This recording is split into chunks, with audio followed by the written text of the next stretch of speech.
Hello दोस्तों, जैसा कि आप सबको पता है हमारे देश में अभी उत्सव मनाए जा रहे हैं। उत्सव मनाए जाने का सबसे बड़ा कारण है कि 22 जनवरी 2023 के दिन सोमवार हमारे देश में श्री राम जन्मभूमि का उद्घाटन हो रहा है। देश के अलग अलग जगहों पर हर कोने में श्री राम राम के नारे लगाए जा रहे हैं। इसका एक ही उद्देश्य है दोस्तों कि ऐसा मानना है कि हमारे देश में अब राम राज्य स्थापित होगा। भगवान राम जी आ रहे हैं, अब हमारे देश में कोई तकलीफ नहीं होगी। लेकिन मैं आप लोगों से एक सवाल पूछूंगी कि क्या राम जन्मभूमि से राम राज्य आएगा? ठीक है दोस्तों, आप लोगों को मुझे कमेंट सेक्शन में बताना है कि क्या सिर्फ राम जन्मभूमि बनाने से राम राज्य आ सकता है। तो दोस्तों इसका आंसर मैं बोलती हूँ नहीं। ठीक है, मानती हूँ भगवान राम जी का मंदिर बन रहा है, बहुत अच्छी बात, लेकिन ऊंची ऊंची प्रतिमाओं से या फिर बड़ी बड़ी मंदिरों से राम राज्य नहीं आता दोस्तों। जब तक हम भगवान श्री राम के जीवन के हर एक पहलू को उसका अनुसरण नहीं करते हैं तब तक देश में राम राज्य नहीं आएगा। भगवान श्री राम ने ऐसी व्यवस्था अपनाई थी जिनकी व्यवस्था में सभी को समान रूप से न्याय मिलता था। उस न्याय व्यवस्था का सबसे बड़ा उदाहरण है उन्होंने सीता जी का त्याग कर दिया था। इसका रीज़न है दोस्तों कि उन्होंने पहले चीज़ें खुद पर इम्प्लीमेंट की, उसके बाद समाज में वो चीज़ें लाया। ठीक है दोस्तों, मेरा आपसे बस यही कहना है कि राम राज्य सिर्फ मूर्तियों की स्थापना से राम राज्य नहीं आता है। राम राज्य अगर आपको लाना है तो हमें भगवान राम की हर एक चीज़ को नोटिस करना पड़ेगा। आपने देखा दोस्तों, रामायण अगर आपने देखा होगा, उन्होंने सीता जी की कोई भी गलती नहीं थी, ये हम सबको पता है, पूरे समाज को पता है, लेकिन उसके बावजूद उन्होंने सीता जी का त्याग कर दिया था। ठीक है, उनका त्याग किया था। फिर क्या हुआ था दोस्तों, आप आगे देखेंगे कि जब सीता जी चली गई थी वन को, तो उस समय भी भगवान राम ने अपनी सारी सुख सुविधाओं का त्याग कर दिया था और वो भी अपना जीवन जो है बहुत ही कठिन तपस्याओं से व्यतीत कर रहे थे। बहुत ही स्ट्रगल था उनकी ज़िंदगी में, एक संघर्ष दर्शाता है भगवान राम का जीवन। ठीक है दोस्तों, न्याय, कैसी न्याय व्यवस्था होनी चाहिए वो पूरा बताता है। मैं यहाँ पे एक रामचरितमानस का एक चौपाई लाई हूँ। चारिऊ चरण धर्म जगमाही, पूरी रहा सपनेहु अगनाही, राम भगति रथ नर अरु नारी, सकल परम गति के अधिकारी।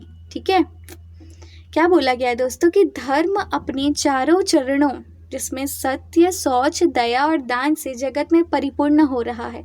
स्वप्न में भी कहीं पाप नहीं है। पुरुष और स्त्री सभी राम भक्ति के परायण हैं और सभी परम गति के अधिकारी हैं। ठीक है दोस्तों, इनके चौपाई में भी आपको देखने को मिलेगा कि स्त्री पुरुष सभी लोग राम भक्ति के परायण हैं, सभी को अधिकार है। ठीक है दोस्तों, हमें ऐसा साम्राज्य चाहिए, हमें ऐसा राम राज्य चाहिए जिस राम राज्य में कहीं भी असमानता नहीं हो, कहीं भी लिंग भेद नहीं हो, कहीं भी भ्रष्टाचार नहीं हो, कहीं भी पाप नहीं हो, कहीं भी किसी निर्दोष को दोष न दिया जाए या किसी निर्दोष को सजा ना मिले। हम ऐसे राम राज्य की कल्पना करते हैं दोस्तों।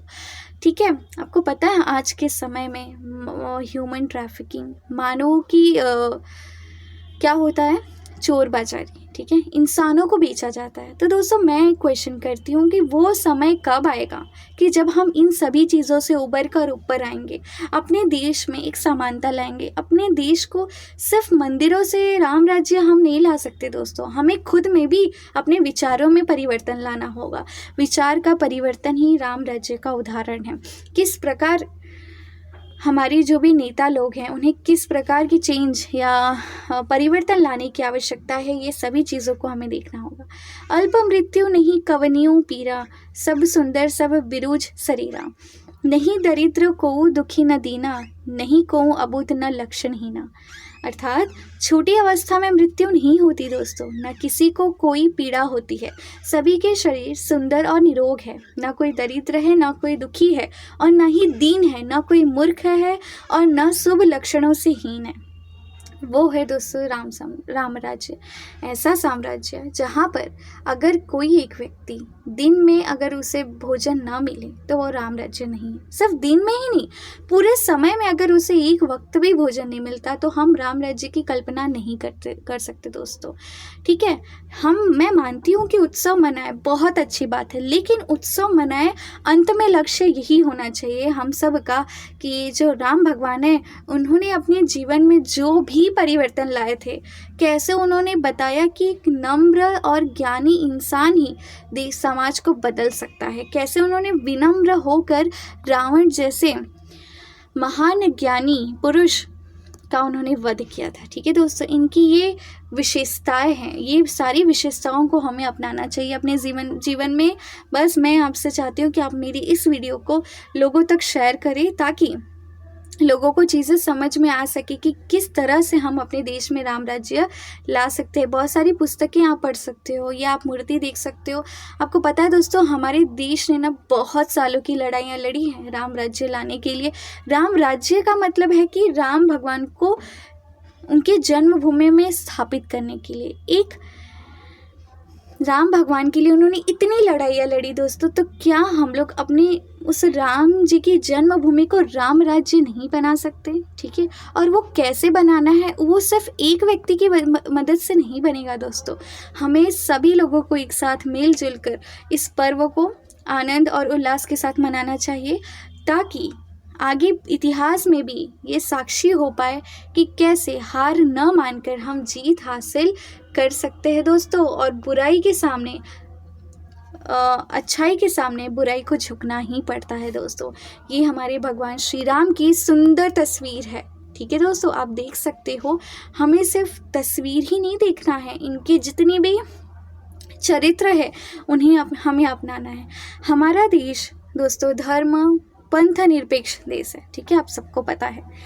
ठीक है, कहीं कहीं ऐसा देखने को मिल रहा है कि हमें हर धर्म का सम्मान करना चाहिए। अभी कुछ टाइम में मस्जिद का भी निर्माण होगा, उद्घाटन होगा, तो उसमें भी लोगों को समान भूमिका निभानी चाहिए। ठीक है, हमारा लक्ष्य है कि देश में हमें कूटनीति नहीं करनी है, या तो धर्म के नाम पर चीज़ों का बंटवारा नहीं करना है, सभी धर्मों की इज्जत करनी है, और साथ ही साथ में हर धर्म क्या संदेश देता है ना दोस्तों, वो अपनाना ज़्यादा से ज़्यादा ज़रूरी है हम सबके लिए। बस मैं ये कहना चाहूँगी कि जय श्री राम के नारे लगाइए, साथ साथ में 22 जनवरी को अपनी भूमिका निभाइए, घर में दिए जलाइए। जैसे हम दिवाली मनाते हैं वैसे श्री राम जन्मभूमि के उद्घाटन में भी अपना जोरों शोरों से आप उत्सव मनाइए, भगवान के गीत गाइए, साथ ही साथ शपथ लीजिए दोस्तों। इम्पॉर्टेंट है कि अब से जैसे भगवान राम ने अपने राज्य को राम राज्य बनाने के लिए इतना मेहनत किया, वैसे हम सब देशवासियों को दोस्तों मिल करके अपने देश को राम राज्य बनाने के लिए, या राम राज्य तथा राम जैसा राज्य, ऐसा राज्य नहीं दोस्तों। राम से तात्पर्य मैं किसी धर्म को लेकर के ये नहीं बोल रही हूँ कि आपको सिर्फ राम जी की ही पूजा करनी है, आप सबकी पूजा करिए। राम राज्य का मतलब कि इनके चरित्रों को, इनके गुणों को अपनाइए। इन्होंने जैसे नियम कानून बनाए थे, इनके ज़िंदगी में जो भी आपको तकलीफ़ देखने को मिलती है, वो सारी चीज़ें आप लोगों को क्या करना है दोस्तों, देखना है और उसे इम्प्लीमेंट करना, अमल करना बहुत ही ज़रूरी है। ठीक है दोस्तों, तो मेरी तरफ से आप सबको श्री राम जन्मभूमि उद्घाटन की बहुत बहुत शुभकामना है। हाँ, अगर मेरा लेक्चर किसी की ज़िंदगी में कोई मदद ला सके तो मेरे लिए बहुत ही बड़ी बात होगी। मैं बस ये चाहती हूँ दोस्तों कि मेरी बातों को आप समझिए कि मूर्तियों से सिर्फ भगवान राम की स्थापना नहीं होगी दोस्तों। उनके चरित्र, उनके गुणों को, उनके आप पढ़िए, आप चौपाई पढ़ेंगे ना तो आपको बहुत सारी ऐसी ऐसी बातें सीखने को मिलेंगी कि जिससे आपको पता चलेगा कि हमारे राम जी ने कैसे बहुत ही तपस्या करके चीज़ें बनाई थी। ठीक है दोस्तों, तो अगर आपको मेरा ये लेक्चर पसंद आया है, मेरा ये सेशन बहुत अच्छा लगा, मैं लेक्चर नहीं कहूँगी इसे, वैसे तो मैं हर लेक्चर में आपको एनसीईआरटीज़ और इतिहास के बारे में बताती हूँ, तो मैंने सोचा कि चलो थोड़ा इतिहास की जानकारी दे देते हैं। भगवान राम जी आने वाले हैं, रामायण तो आप सबने देखा ही होगा, उसके बारे में आपको बताने की ज़रूरत नहीं है दोस्तों। बस मैंने एक ही चीज़ सोची कि आप लोगों को राम राज्य के बारे में थोड़ा बता दूं कि हम ऐसे राज्य की कल्पना कर रहे हैं जहां सब लोग सुखी से रहे, कोई भेदभाव नहीं हो, कोई ईर्ष्या नहीं हो, कोई भाईचारे की कमी नहीं हो, हर धर्म के लोग एक साथ मिलजुल कर रहे, सभी लोग सभी त्यौहार मनाएं, हमें कोई भी तकलीफ़ नहीं है। लेकिन हाँ दोस्तों, सिर्फ आप ऐसे मनाइए कि किसी और धर्म को ठेस नहीं पहुँचे। ठीक है, आपने देखा होगा ना, भगवान राम उनके राज्य में उन्होंने सबरी के झूठे बैर भी खाए थे। मतलब उनके लिए ऊंच नीच कुछ भी मायने नहीं रखता है। केवट जो था, उनके नाव में बैठकर उन्होंने यात्रा की थी। तो आप समझ सकते हो दोस्तों, आपने तो रामायण देखा है, तो मुझे ज़्यादा बताने की ज़रूरत नहीं है कि राम राज्य क्या है। ऐसा राज्य लाइए ना दोस्तों कि लोग कहे कि हाँ ये राम राज्य है। ठीक है दोस्तों, तो मिलते हैं अपने नेक्स्ट अपनी एनसीईआरटी के वीडियोस में। मैंने सोचा थोड़ा सा आप लोगों के लिए मैं बना देती हूँ भगवान श्री राम के नाम पर वीडियो। ठीक है, मिलते हैं नेक्स्ट लेक्चर में। थैंक यू, गुड बाय और जय श्री राम।